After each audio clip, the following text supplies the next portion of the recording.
নবীজির কাছে সংবাদ দেওয়ার জন্য বলে দেন, নবীজির কাছে খাবার চাওয়ার জন্য সংবাদ দিয়ে দেন।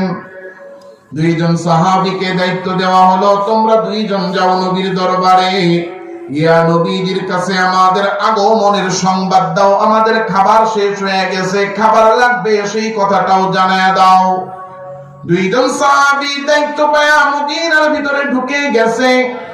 অলিগলি পেরিয়ে আল্লাহর রাসূলের দরজার সামনে আয়েশা হাজির। নবীজির দরজার সামনে আয়েশা দাঁড়াইয়া এখন নবীজির দরজার মধ্যে ঠক ঠক করে কড়া নাড়বে, নবীজিকে ডাক দিবে, ইয়া রাসূলুল্লাহ বলে ডাক দিয়া আমাদের খাবার লাগবে সেই কথাটা নবীজিকে বলবে।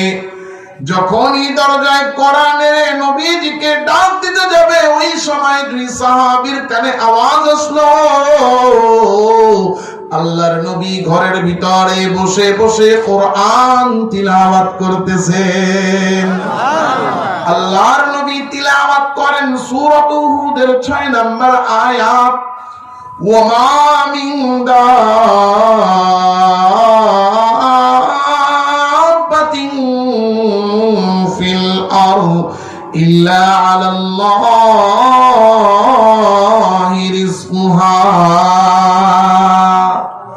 সাহাবী দুইজন দাঁড়ায় দাঁড়ায় শুনতেছেন, আল্লাহ নিজে বলতেছেন, ও দুনিয়ার মানুষেরা জেনে নাও, এই জমিনের মধ্যে যত প্রাণী আছে, চাই তারা আকাশের উড়ন্ত পাখি হোক, কিংবা পানির নিচের ডুবন্ত মাছ হোক, কিংবা গর্তের ভিতরে থাকা কীট পতঙ্গ কিংবা পিপীলিকা হোক, কিংবা তোমরা আশরাফুল মাখলুকাত মানুষ হও না কেন, জমিনে যত প্রাণী আছে সমস্ত প্রাণীকে রিজিক দেওয়ার দায়িত্ব কার? রিজিক দেওয়ার দায়িত্ব আমার আল্লাহর। বলেন তো এই দায়িত্ব কি আল্লাহকে কেউ দিয়েছে কিনা? না। কারণ আল্লাহ এত বড় রব, আল্লাহকে দায়িত্ব দিবে, আল্লাহর উপর দায়িত্ব চাপাবে, এই ক্ষমতা কারো আসেনি। তাইলে আল্লাহ তাআলাকে এই দায়িত্ব কেউ দেয় নাই, বরং আল্লাহ নিজে দয়া করে সমস্ত মাখলুকাতকে রিজিক দেওয়ার দায়িত্ব নিজের হাতে নিয়েছেন। কেন আল্লাহ এই দায়িত্ব নিজের হাতে নিলেন? কারণ আল্লাহ যদি এই দায়িত্ব অন্য কাউকে দিতেন তাইলে কেউ রিজিক পেত, কেউ পেত না। কিন্তু আল্লাহর মাখলুক কেউ রিজিক পাবে, কেউ পাবে না, তা হবে না, তা হবে না। এই জন্য আমার আল্লাহ নিজের হাতে রিজিক দেওয়ার দায়িত্ব নিয়েছেন। তাই তো পৃথিবীর সমস্ত মাখলুক শতাতভাবে রিজিক পায়। কারণ আকাশের পাখিগুলার দিকে তাকায়া দেখেন, এই পাখিগুলা কোনো চাকরি করে না। বনের মধ্যে যেই বাঘ আর সিংহ আছে তাদের দিকে তাকায়া দেখেন, তাদের কাছে গোশত জমা করে রাখার মতো কোনো ফ্রিজ নাই। পানির নিচের মাছগুলার দিকে তাকায়া দেখেন, তাদের কাছে খাদ্য জমা করার মতো কোনো গুদাম নাই। আমার আল্লাহ ডাক দিয়া বলেন, ওয়া কাআইম মিন দাব্বাতিন লা তাহমিলু রিজকাহা। ও বান্দা, তুমি মানুষ রিজিকের জন্য কত মেহনত করো, যারা হারামখোর তারা হারাম কামাই করার জন্য কত কষ্ট করে। মনে মনে ভাবে হারাম না কামাইলে মনে হয় না খেয়া মরবো, কিন্তু তাকে দেখ, এই যে আকাশের পাখিগুলা তারা কোনো চাকরি করে না, দুনিয়ার অন্য কোনো প্রাণী ব্যবসা করে না, তারা কোনো ক্ষেত খামার, তারা কোনো ক্ষেত খামারি করে না। খাদ্য জমা কইরা উৎপন্ন করে ওই খাদ্যগুলো তারা ফ্রিজে কোলেস্টেরলে ঢুকায় না, গুদামজাত করে না, আবার বাজারজাত করে না, বাজারে আইনা এগুলো কেনা বেচা করে না। ওরা বাজার থেকে খাবার কিনা বাড়িতে বহন করেও নেয় না, বাড়িতে যা তুমি মানুষের মতো রান্নাও করে না। এরপরও প্রত্যেকটা প্রাণী একদিনও না খাইয়া ঘুমায় না। জমিনে যত প্রাণী আছে সব প্রাণীগুলো রাতের বেলা ঘুমানোর আগে ভরপেট খানা খায়। তাকে দেখো, আজকে এলাকার মধ্যে মাহফিল, ঘরে ঘরে ভালো মন্দ রান্না হয়েছে, এখানে মেলার মধ্যে হাজার হাজার টাকার খাদ্য কেনা বেচা হয়েছে, কিন্তু এলাকার কুকুরগুলার জন্য কিন্তু কেউ খাদ্য তৈরি করে নাই, রান্না করে নাই, খাদ্যের ব্যবস্থা করে নাই। এলাকার বিড়ালগুলার জন্য কেউ খাদ্যের ইন্তজাম করে নাই। এরপর একটা প্রাণীও রাতের বেলা না খাইয়া ঘুমাবে না। প্রতিটা প্রাণী রাতের বেলা ঘুমানোর আগে ভরপেট খানা খাবে।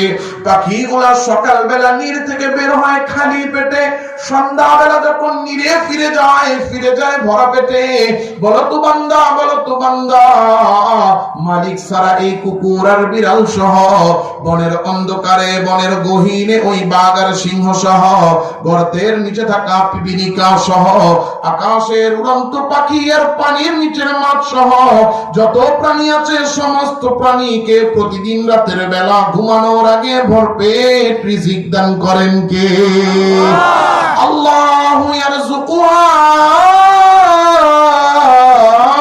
ওয়া ইয়্যাকুম। আল্লাহ বলেন, আমি আল্লাহই তাদেরকেও রিজিক দেই, আমি আল্লাহ তোমাদেরকেও রিজিক দিব। কারণ সমস্ত মাখলুককে রিজিক দেওয়ার দায়িত্ব নিজে নিজের হাতে নিয়েছেন কে? সাহাবী দুইজন আল্লাহর রাসূলের দরজার সামনে দাঁড়ায়া এই আয়াত শুনেছেন যে আল্লাহ নিজে বলতেছেন সমস্ত মাখলুককে রিজিক দেওয়ার দায়িত্ব আল্লাহর। এই আয়াত শুনে ওনাদের অন্তরে ঈমানের জোর কেমন ছিল, অন্তরে জাগ্রত হয়ে গেছে, আরে রিজিকটা তো আমার আল্লাহ, তাইলে আমাদের রিজিকের প্রয়োজন এটা আল্লাহ জানেন কি জানেন না?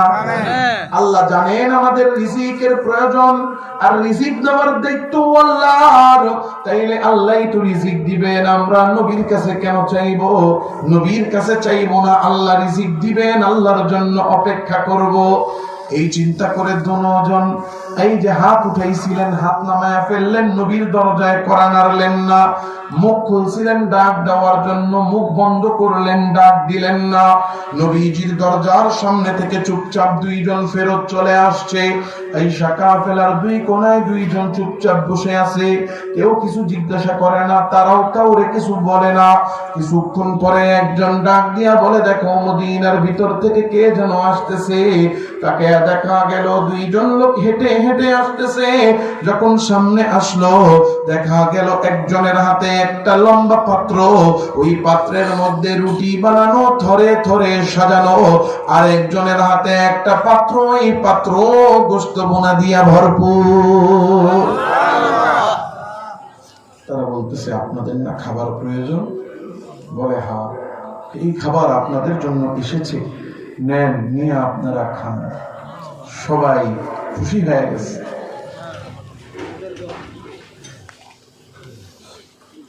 দস্তর বিছায়া খানা খাইতেছে, পেট ভরে, এত সুস্বাদু খাবার, মনটা ভরে, পেটটা ভরে খাইছে। খাইতে খাইতে সবার খাওয়া শেষ, কিন্তু খাবার শেষ হয় না। এখন কিছু খাবার তো বেঁচে আছে, বেঁচে যাওয়া খাবার কি করা হবে? আমি আর আপনি হইলে বলতাম, যে খাবার বেঁচে আছে ওটা কি করো, রেখে দাও, রাত্রে বা পরের বেলা খাওয়া যাবে।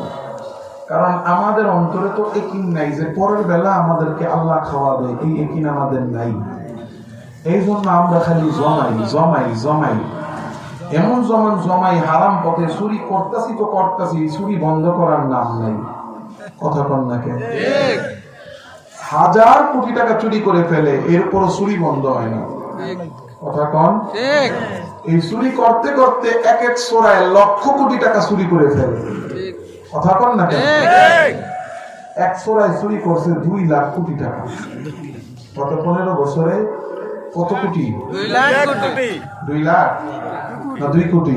2 কোটি, 2 লাখ কোটি, 2 লক্ষ কোটি। 1 কোটি, 2 কোটি, 100 কোটি, 200 কোটি,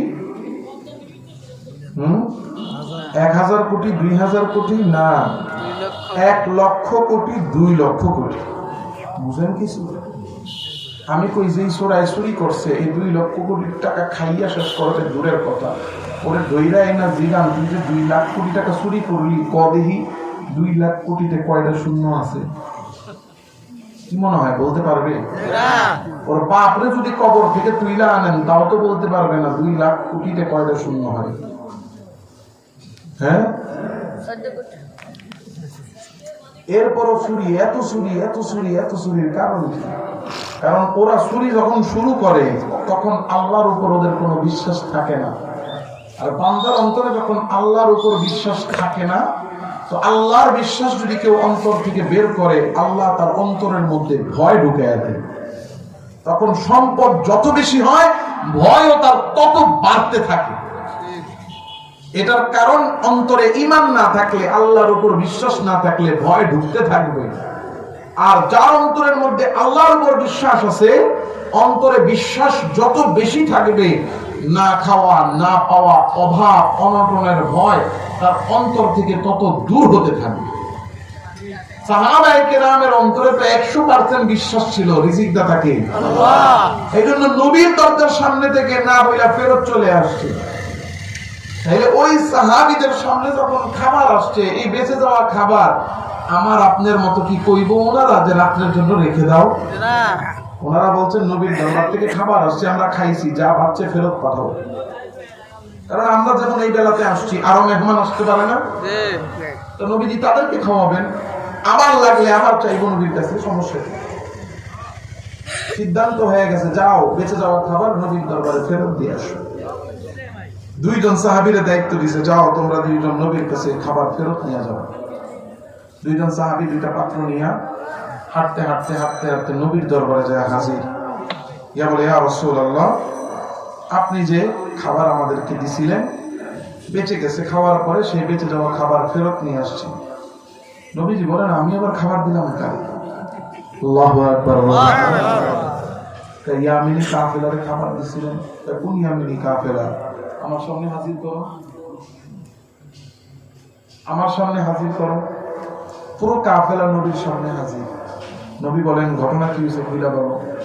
বলে, নবী আমরা ইয়ামেন থেকে আসছি, খাবার শেষ, খাবার চাওয়ার জন্য দুইজনকে আপনার কাছে পাঠাইলাম। নবী বলেন, কারে পাঠিয়েছে? ওই দুইজন দাঁড়ায় গেছে। বলে, তোমরা আমার কাছে কখন আসলা? যখন পাঠাইছে তখনই আসছি। কই দেখা করছিলা? ইয়া রাসূলুল্লাহ, দেখা করি নাই। কেন করো নাই? সাহাবী দুইজন বলতেছে, ইয়া রাসূলুল্লাহ, যখন পাঠাইছে আসছিলাম আপনার দরজার সামনে।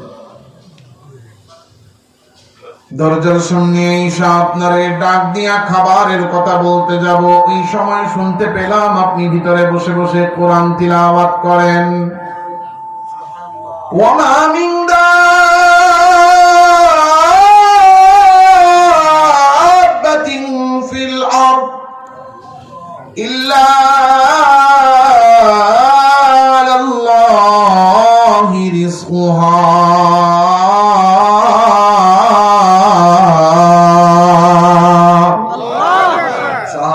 বলতেছেন, শুনতে পেলাম আপনি আয়াত পড়েন। আল্লাহ বলতেছেন, সমস্ত মাখলুককে রিজিক দেওয়ার দায়িত্ব আল্লাহর।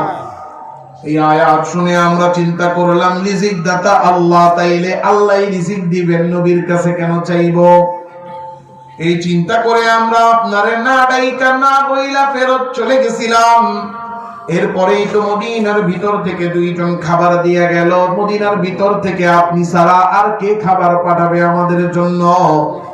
ও নবী, এই খাবার কি আপনি আমাদের জন্য পাঠান নাই? নবীজি বলে, আমার সাহাবীরা, এই খাবার যে আমি তোমাদের জন্য পাঠাবো, কেমনে পাঠাবো? কারণ আমি তো জানি না যে তোমরা আসছো, তোমাদের খাবার প্রয়োজন, এই কথাটাও তো তোমরা আমাকে জানাও নাই, তাইলে কেমনে আমি খাবার পাঠাবো?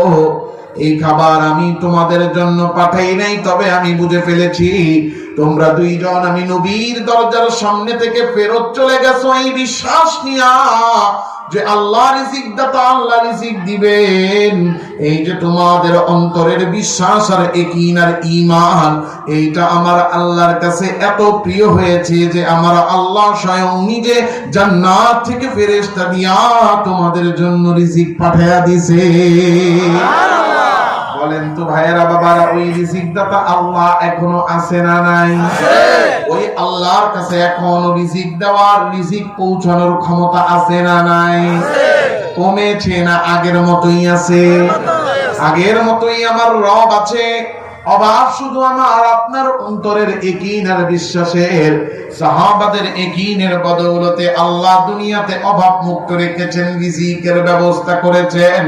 কিন্তু আমাদের অন্তরের মধ্যে আল্লাহর উপর ইয়াকিন আর বিশ্বাস নাই।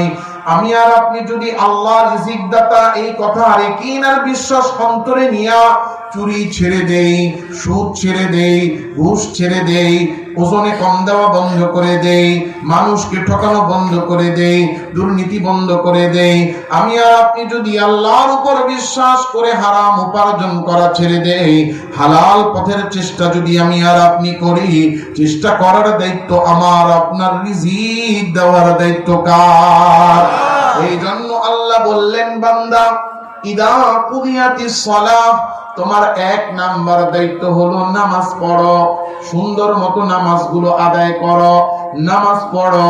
নামাজ পড়া হয়ে গেলে ফান্তাশিরু ফিল আরদ, জমিনে ছড়ায়া পড়ো, ওয়াবতাগু মিন ফাদলিল্লাহ, হালাল উপার্জনের চেষ্টা করো।